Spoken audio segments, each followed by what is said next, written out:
si Batman était celui qui empêchait Gotham d'aller mieux?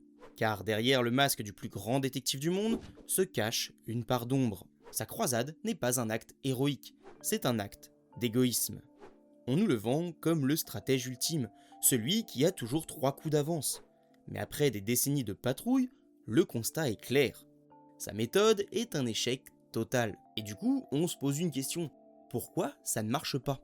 L'arme de Batman, c'est la peur, la douleur et la démonstration de force brute. Il ne règle pas les problèmes, il soumet ceux qui les causent en espérant que personne ne vienne reprendre leur place. C'est un cycle sans fin. Batman frappe, le crime s'adapte, et Batman doit alors frapper plus fort. Il y a un écart flagrant entre l'énergie qu'il déploie et l'état réel de la ville. Et un détective de son niveau aurait dû l'avoir compris depuis longtemps. S'attaquer aux symptômes ne soigne pas la maladie.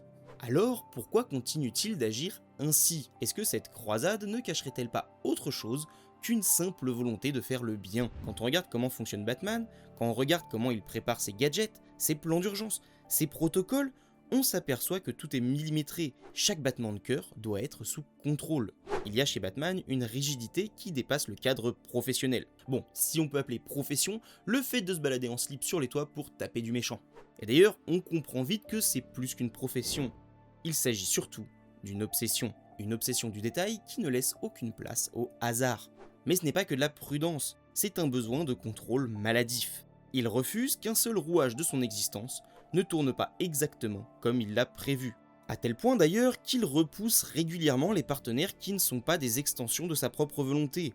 Il s'éloigne de ses amis, il dresse des barrières entre lui et sa propre famille, la Bat Family, dès qu'un élément échappe à son plan.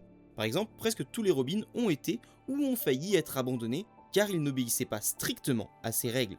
Chacun d'entre eux a subi un entraînement très rigoureux et un conditionnement mental avant d'exercer à ses côtés. Et si un justicier intervient sans son accord ou sans lui demander son avis, il lui fera comprendre qui dirige Gotham. Alors même que de son côté, Batman s'autorise à mentir à la population, à la police, à ses proches et même à la Bat Family. Et cette obsession atteint son apogée dans le récit La Tour de Babel. Dans celui-ci, Batman a secrètement étudié chacun des membres de la Ligue de Justice, leurs forces, leurs faiblesses, leurs limites psychologiques. Rien n'est laissé au hasard. Et il met au point des protocoles capables de neutraliser chacun de ses amis si jamais il devenait une menace. Et sur le principe, l'idée, elle n'a rien d'absurde. Si des êtres capables de déplacer des planètes perdaient le contrôle, il faudrait bien pouvoir les arrêter. Mais le véritable problème n'est pas là. Le problème, c'est que Batman agit seul. Il ne prévient personne. Il ne soumet jamais son plan au jugement de ses alliés. Il analyse ses propres amis dans leur dos, conserve ses informations en secret et s'arroge le droit de décider seul de ce qui devrait leur arriver le jour où ils franchiront la ligne. Autrement dit, il ne prépare pas seulement un plan de secours. Il refuse l'idée même que quelqu'un puisse contrôler son propre contrôle. Car si la Ligue avait eu connaissance de ces protocoles, elle aurait pu les discuter, les modifier, voire décider collectivement de leur existence. Et cela aurait obligé Batman à accepter que d'autres aient un droit de regard sur ses décisions. Et c'est précisément ce qu'il est incapable de faire. Il préfère porter seul le poids de cette responsabilité, plutôt que de partager la moindre once de contrôle de la situation. Parce qu'au fond, Bruce Wayne, il ne craint pas seulement que les autres deviennent incontrôlables, il craint surtout de ne plus être celui qui contrôle la situation. Parce que pour Bruce Wayne, la perte de contrôle ou l'imprévu signifie la mort. Tout ce besoin de contrôle, ça vient d'un soir quelconque, dans une ruelle. La mort de ses parents n'est pas juste un drame, c'est l'instant où il a pris conscience qu'il n'avait aucun contrôle, que tout pouvait s'effondrer en une seconde. Et Batman, c'est sa réponse à cette impuissance. Cette rigidité maladive le rassure. Elle lui donne un sentiment de contrôle sur sa vie et ce qui peut ou non s'y passer. Et c'est sûrement pour cela que le Joker est l'ennemi qui lui pose le plus de problèmes, tandis qu'un personnage comme le Pingouin est presque toléré. Dans le premier cas, tous les calculs de Batman ne servent à rien, et l'imprévu devient omniprésent. Dans le second cas, tout est prévisible. Les motivations du Pingouin sont claires et sans ambiguïté. Il peut exercer un contrôle sur cette situation. Mais ce besoin de contrôle, ce n'est pas la seule raison pour laquelle Bruce Wayne refuse de s'arrêter d'être Batman. Quand bien même, il s'aperçoit que cela ne fonctionne pas.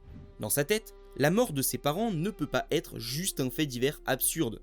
Ce serait insupportable. Alors, il a transformé ce drame en un sacrifice fondateur. Ses parents, sont devenus des martyrs. Ils sont morts pour qu'ils deviennent Batman, et c'est son seul moyen de tenir. Se dire que leur fin tragique avait un sens. S'il arrête sa croisade, s'il admet que ça ne sert à rien, alors leur mort redevient ce qu'elle est vraiment, une injustice gratuite et banale. Et ça, c'est une vérité qu'il n'a pas la force d'affronter.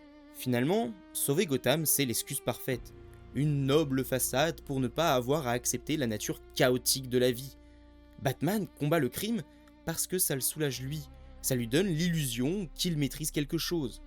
Si Bruce Wayne utilisait ses milliards pour changer la société et moderniser les services de police pour être capable de gérer les cas les plus extrêmes, il n'aurait plus besoin d'être Batman. Mais il ne le fait pas, parce qu'il a besoin que Gotham soit malade. Ainsi, il peut rester Batman. Et c'est en ça que Batman est égoïste. Il ne répond pas aux besoins de la ville, mais il répond aux besoins de Bruce Wayne. Il a transformé son traumatisme d'enfant en une légende urbaine pour ne pas avoir à guérir, pour ne pas avoir à dire adieu, pour ne pas avoir à accepter que la vie et la mort ne peuvent pas être contrôlées.